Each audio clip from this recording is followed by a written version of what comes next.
Horror कहानियां थी। खूनी गुड़िया। वो आवाज। आधी रात का वक्त हो चुका था।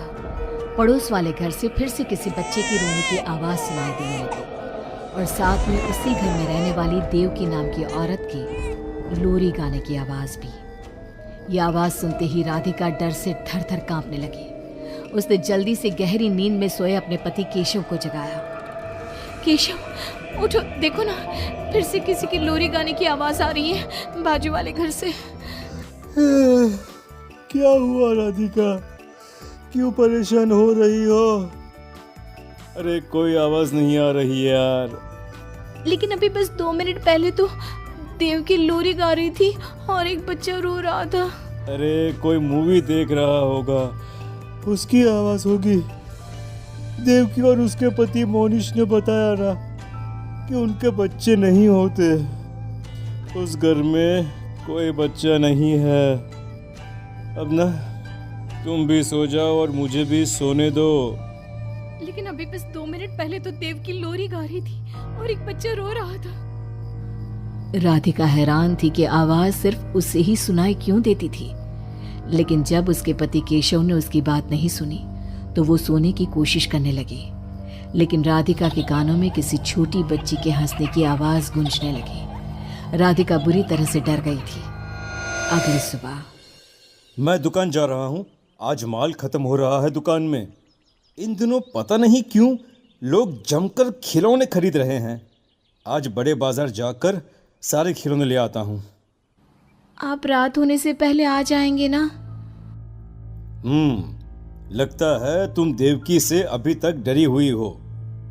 अच्छा ठीक है, देखो घर के पीछे वाली गैलरी में मत जाना, क्योंकि वहां से तुम्हें अक्सर देवकी नजर आती है और तुम ना फिर डर जाती हो। ठीक है केशव, मैं आज उधर जाऊंगी ही नहीं। जब भी उधर देखती हूँ कुछ डरावना ही नजर आता है। केशव दुकान चला जाता है। तभी अचानक राधिका को याद आता है कि घर की गैलरी में उसने कुछ कपड़े सुखाए थे। डरते हुए वो वहां जाती है। दूसरी तरफ देवकी की गैलरी नजर आती थी। राधिका जैसे ही कपड़े लेकर वापस आने को पलटती है, उसकी नजर सामने देवकी की गैलरी में पड़ी।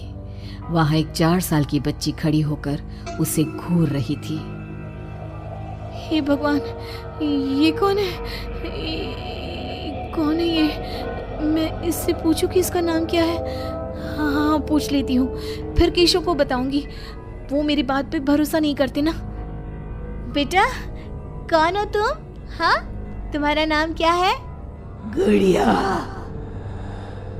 तभी अचानक वहां पर देवकी आती है और वो बच्ची गायब हो जाती है।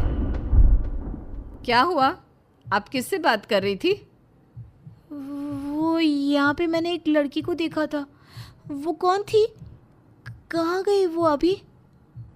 कौन लड़की? मैंने कहा ना, मेरे घर में कोई बच्चा नहीं है। मैंने देखा था, वो यही थी। वो आपके पीछे कौन है?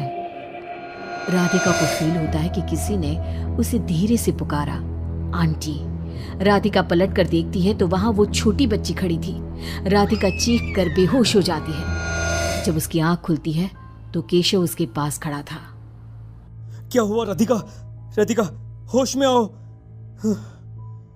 वो तो भला हो देवकी जी का, जिन्होंने तुम्हें बेहोश पड़ा देखकर मुझे कॉल कर दिया और मैं घर आ गया।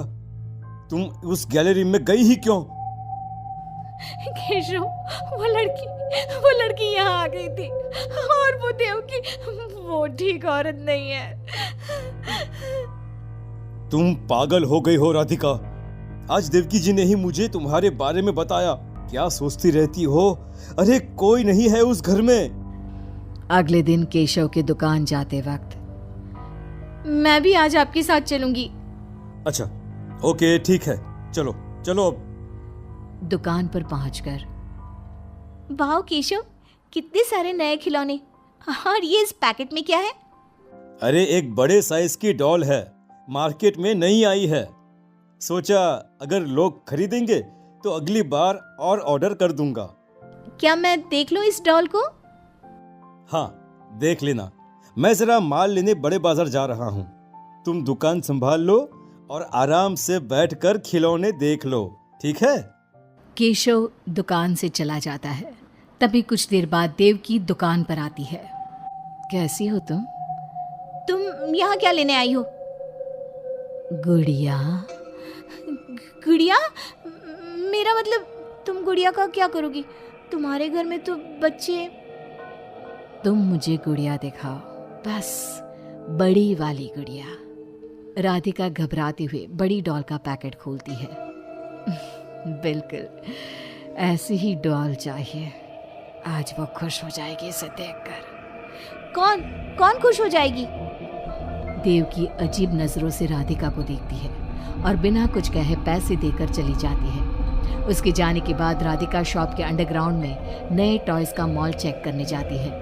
वहां बच्चों का एक झूला था। राधिका ने देखा कि वो झूला हिल रहा था, जैसे अभी अभी कोई वहां से उतरा हो। राधिका को किसी छोटे बच्चे की आवाज आती है। कौन है वहां? वही छोटी लड़की जो देविका के घर दिखी थी, राधिका के सामने आ जाती है। आंटी, मुझे गुड़िया चाहिए, वो बड़ी वाली। मेरे पास कोई गुड़िया उड़िया नहीं है। बड़ी गुड़िया चाहिए, मुझे दे दो, नहीं तो मैं ये सारे खिलौने जिंदा कर दूंगी और फिर वो आपको मार डालेंगे। कौन हो तुम? मैंने कहा ना नहीं है मेरे पास बड़ी गुड़िया। अभी तो थी ना, कहाँ गई? वो देवकी ले गई अपने साथ। अभी जाओ और मेरी गुड़िया लेकर आओ, बर्रा। उस छोटी लड़की के नाखून बड़े हो जाते हैं और पैर उल्टे। वो बहुत ही खौफनाक दिखने लगती है। नहीं देखो, मैं अभी जाकर तुम्हारी गुड़िया लाती हूँ। तुम यहीं रुको। नहीं, मैं तुम्हारे साथ चलूंगी, कहीं तुम भाग गई तो। राधिका शॉप से निकलकर तेज स्पीड में सड़क पे चलने लगती है। उसने पलट के देखा तो वो लड़की साए की तरह उसका पीछा कर रही थी।